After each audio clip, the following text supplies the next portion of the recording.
motherfucking 3. You niggas can't fuck with the M.O.B. 1, 2, motherfucking 3. You niggas can't fuck with the M.O.B. This is get so rock music, bitch. 4-5 rock music, child music, cocaine rock moving, OG hop abusing niggas like the hustler. I was whipping kick for hours, Taliban dropping towers, hammerman, chop busting young niggas, gun clocking, dropping bombs like test the verb in a cold white. What's good with YouTube? You already know, Big Flocka with the convict's perspective, and I'm smashing, dashing, sliding on through with a little bit of energy.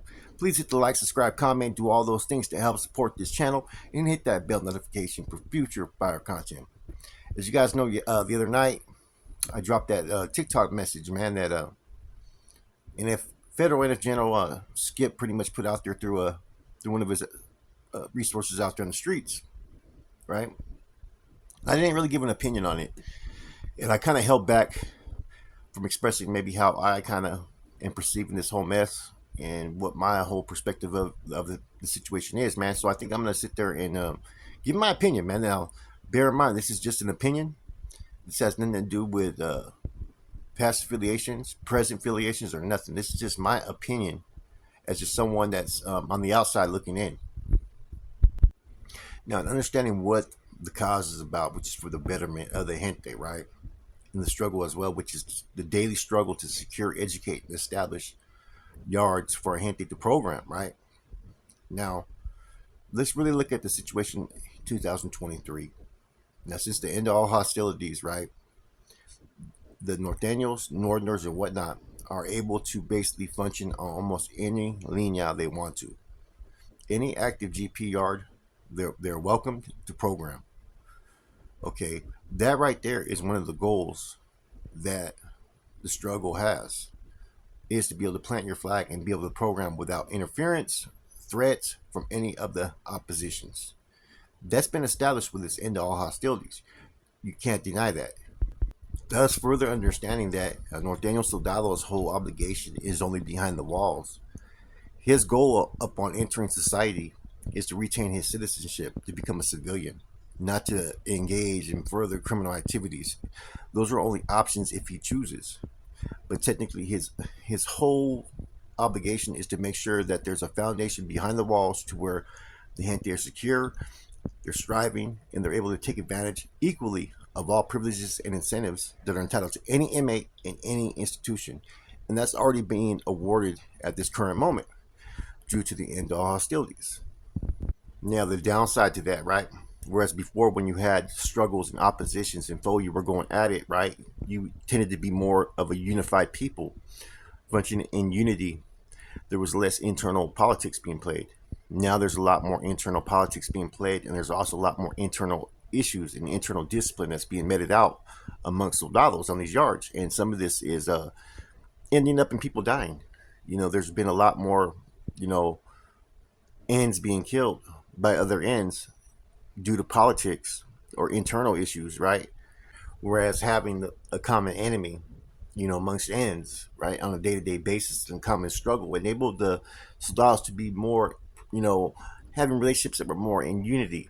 Being united is one thing, but having unity is something totally different. And when you have obstacles and oppositions and foes that are out to fucking not let you function equally on a yard, right? It allows you to come together and present a strong united front. That strong united front no longer needs to exist nowadays with the end of all hostilities. Now it's became all about money, which it was always about money, right? But you were able to separate a little bit between the two, between like Northerners and then Soldados in the O's business, right? Now, once again, this issue, like I said, the current state-fed conflict is becoming a issue that is affecting everybody underneath it, all Northerners and Soldados as well, which technically it should be fucking O business. NF business should be NF business, right? Whatever they got going down south, that's their business as well. That shouldn't affect the overall collective of Norteños, whatever's going on amongst fucking, the MA. And what's going on in the feds, whatever's going on there, should not affect the state, But apparently, like I said, man, there's a lot of opinions on this, man. And like I said, My whole theory is this: don't go to prison. Who would really want to go to prison and be part of this clusterfuck, man? Because you're damned if you do, you're damned if you don't. It's a catch 22, and a lot of people that are being affected by it are the ones that want no part in it. So the way a northerner and soldado functions in 2023 is totally different than how we functioned in the 90s. In the 90s, where the goals were a little bit different for the gente, they were about going out there and, like I said, retaining your citizenship, becoming a civilian, and not having to be involved in all the gangsterism, all the politics on the streets if you didn't want to. Those were for those that were part of the organization, the O, the mob, the NF. You see what I'm saying? So there was a difference there. Now, street politics and prison politics have overlapped to where when you go into the streets, you're still almost accounted for on the streets to a certain extent, right? To generate income in the hood, to contribute taxes and whatnot. And a lot of that stems from the same type of mirror program that the MA has been, implemented for years. Like I said, in the 80s and 90s, it was different with the NF. They took care of their own shit on the streets. They took care of their own business. They dealt with people accordingly. And if it was structure, they've had different policies with structure along the years, right? Like there was a period where you had to function for I think 60 days or 90 days, and or you could assist, and then they came up with the bond 13 and whatnot, right? But basically, when you went out to the streets, your status you didn't take with you. Okay. Now, as things have changed, like I said, the goals have changed. You don't hear about the ideologies of what it's about today. I could only imagine what the Klecha is like nowadays when you're able to coexist with the opposition on the yard. I mean, how are you going to sit there and teach people how it used to be when all the schooling in the past is going to directly have you have a certain opinion about the dude that you're over there playing handball with, or you're spreading with, or you're working out with? It's like I said, man, it's not a bad thing, right? But for what purpose and what reasons? I think now you see more of a control mechanism, amongst the Northerners and then soldados, right? That the NF has inserted itself to control almost every facet of their life on these main lines. Whereas before in the 80s and 90s, it was the NR that was running those yards. It was a structure. I also understand, Skip's perspective of it. You know what I mean?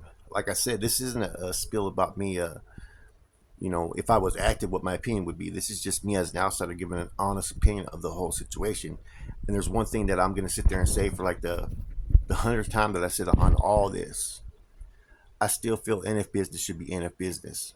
O business should be O business as it relates to the majority of issues, whether it's their conflict or whether it's whatever agreement they have on these yards.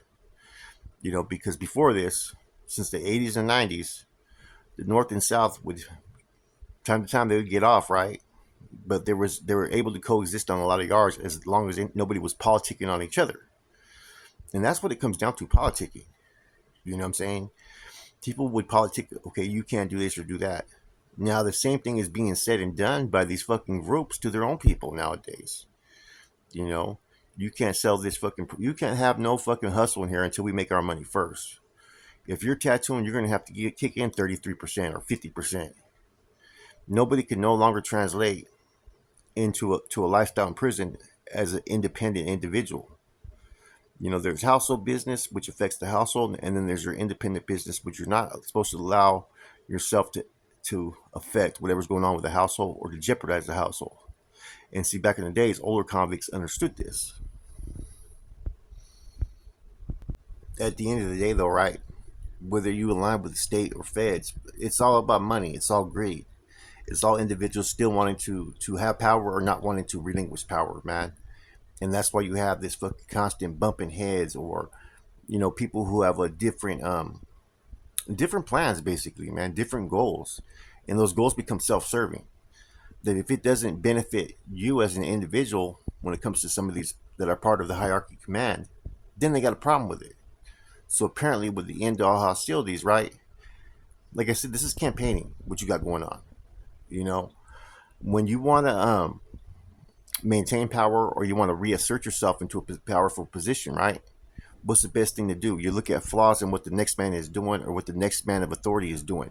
So basically, when he's talking about what's going on with all the end all hostilities and the treason and the giving up territory and whatnot, basically that's the campaign for fucking whatever goal that individual has, right? At the end of the day, all these tops, they've been in position of powers. They've gotten their beak wet with the money that comes in from it, right? And they don't want to fucking lose it. It's all self-serving, point blank. You know, at least with the fellas from down south, you at least know what their agenda is. It's just right out there in the open, and they're taking care of business, and they got the reputation that supports it, and it's just the way it's operated um, down south for years. Whereas the other side, right, like I said, with the state and feds, it's a manipulative game. It's okay, we're about the people, we're about this, and this shouldn't happen, that shouldn't happen, right? Instead of just saying, hey man, we're all fucking gangsters, we're all mobsters, this is fucking mob activity, this is the O fucking, which is what it clearly is. You know what I'm saying? Now, one thing am I seeing that is being directed or being approached that talks about the betterment of the gente, right? Doesn't talk about homeboys, that are getting whacked on these yards, or why aren't homeboys being encouraged to go out there to the streets to, do positive things, or why is it more worried about who's functioning under who and this and that? All the stuff that should be irrelevant, right? To many household members that could step into a household is not being approached or expressed. So does anybody care about any of the manpower, man? To be honest with you, everybody's expendable. And they know this, man, because I was told this one time by Big Chuka one time, right? And we were talking about when talked about this in a few other spills, but it really makes sense here about Goose Garcia when Goose flipped, right? And I knew Goose and Chuka were really close. I know some of the shit that Goose and Chuka did together on the streets, you know what I'm saying? And I know a little bit, you know what I'm saying? And I knew how tight they rolled. And so I asked, how did it affect him? He said, well, it's what's expected. He goes, my life's behind the walls. I'm already doing life. He goes, we understand that there's going to be those that are going to flip, drop out, even work with fucking authorities. But as long as we can get as much as we can out of that individual before they decide to flip, we've accomplished our goals. Which that's a fucking cold fucking reality to look at things, but it was one of the most realist statements I ever heard Chuko say. So basically, he accepts this life. This is his life. Just like for Skip, it's his life. He's doing life. He's not going to come home. So therefore, they expect people to fucking they're going to flip. But they want to get as much out of someone. It's like having that old fucking clunker, you know what I'm saying, that you've been fucking rolling around with and you need a new car, right? But you're going to push it to the fucking limits, man. You're going to push it to that motherfucking, the wheels are coming off and shit, and the fucking hood pops open and shit, and springs come out everywhere, right? Same thing with this. Manpower are going to be used in that same form or fashion. You know. Now for the federal guys, it doesn't help that fucking silence been put back out there in the mainline in Salinas Valley. Those brothers that were on death row were not being taken care of. So do you think that they don't have a little bit of animosity based upon how they were treated and how they were neglected, and how when they requested to have authority to have a crew and squad that worked directly under them, they were denied? Fuck yeah, there's going to be a fucking bad taste in their mouth. But at the same time, Sign is still old school. You know what I'm saying? And so, like I said, I don't know Silent personally, but I know people that knew him really, really well. And I've had dealings with some people that were basically used to take care of things for us out there in the streets, and so I know a little bit about him. And it's kind of hard to sit there and see which way he's going to go on all this, because I think it's still all new to him. He's been down in death row for what, 20 something years? That's a long fucking time, man. Now, yeah, I get some of Skip's points as well, as far as people, encroaching on territories and whatnot. If I was part of an organization, I'd be pissed off as hell about that too. I'd be wanting to shut that down, but that's to where leadership, if they're going to have this relationship, a working relationship, then they have to have those discussions, man. You know, there was issues with like they said, knockers having Sureños that were working for them out there on the streets. I heard, right? Now, some people say that fucking there was misappropriation of funds, right? That knockers had this much money that he didn't account for, or this and that. Which, how come every time someone gets fucking whacked politically, it's always for the same fucking thing: misappropriation of funds, right? Every time. Oh, they had this much money that they didn't turn in to the main bank. Oh, he was doing this much. You know, how the fuck does someone that's fucking locked up and have that much fucking knowledge about someone's street activities out there? Like, they know what they're fucking, what's accounted for, what was lost, what was earned. I've never understood that. But yet that's always been the reason for people to get fucking ordered hit. Always, every time. Misappropriation of funds, right? And to me, that was always fucking, I felt the other side put a little bit of pressure because they were upset that he had a squad of people from down south working for him. So that has to be fucking, like I said, that has to work on both sides of the aisle. You get what I'm saying? Now the other issue is the current stuff that's happened, man. Now, just because we've had discussions about, you know, the North and South and about fucking the issue that's happened in Salinas Valley, those are all, none of that's factual that the North was ever going to jump for them in regard to the recent issue with the Emeto and all that, the disrespect and the stabbings. Those were just discussions, perspectives of what potentially is going to happen or doesn't happen. So when we did those videos, that didn't mean that the North were going to jump or involve themselves in it. Those were just discussions that were being had as a content creator, because nobody knows what their move is going to be. Period. You know what I'm saying? If we knew what the next move of all these groups was going to be, then we'd be fucking geniuses right here on YouTube, right? But we don't know. Those were theories, and we still don't know, right? But I have said that the NF and the North Daniels, right, that have to fall under NF's leadership, should not ever support any type of behavior that would be considered superior or tyranny. Okay?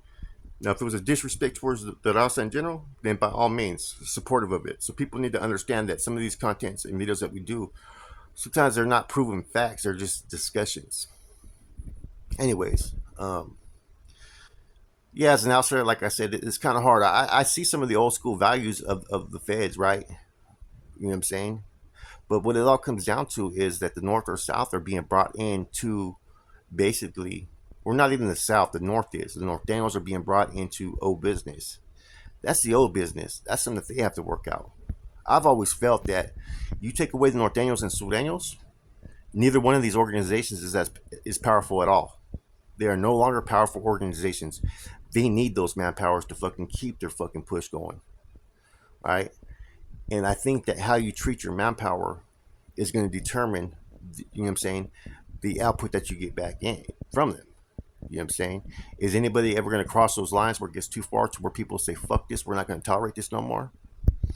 You know, you got a very few individuals, right, from both these organizations. There's very few that are able to make those standings, that have a lot of power over a lot of foot soldiers beneath them.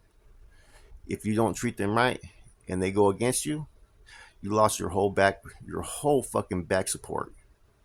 Without these two groups, neither one of these organizations is really anything, right? And I don't say that in a disrespectful fashion. I'm saying these foot soldiers do a lot of the fucking dirty deeds, the work and whatnot.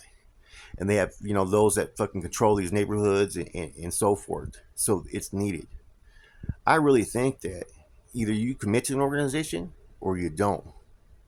That's my hope. And you should let the North Daniels and Sul Daniels be as they be on these fucking lines, and don't involve them in all the political fucking shenanigans that goes on.